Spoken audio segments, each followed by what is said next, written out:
Caprice. Apa benda kau cerita ni, Cap? Korang ni dah tengok ke belum video Cap ni bagi rating 8 dekat PMX ni, dekat Anwar Ibrahim ni? Sebab tarik subsidi, kenakan SST. Ranking 8, terpaling hebat, terpaling berani. Woi. Kau membesar kat mana ni, Cap? Woi, Caprice, kau membesar kat mana?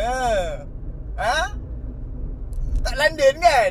Jadi kau tak tahulah cerita Dr. Mahathir Mohamad ni. Kau tak tahulah maknanya. Suka hati kau je nak bagi rating sana sini Hey, aku bagi tahu kau ni, Cap Tun Dr. Mahathir Mohamad aku cakap kau, banner KLCC tu meletup nama Malaysia ni tahu. Ni anak lahir kelahiran tahun 92 ni. Daripada 92 sampailah sekarang ni. Lorak pun masih lorak Melayu ni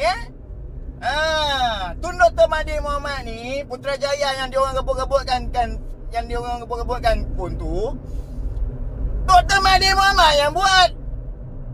Tahu, zaman tu Dr. Mahathir Mohamad ada juga kenaikan harga minyak, kenaikan barang ada je.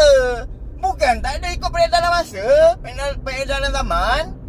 Bukan tak ada. Tapi rakyat tak terbeban dengan perkara-perkara macam ni. Tak terbeban pun.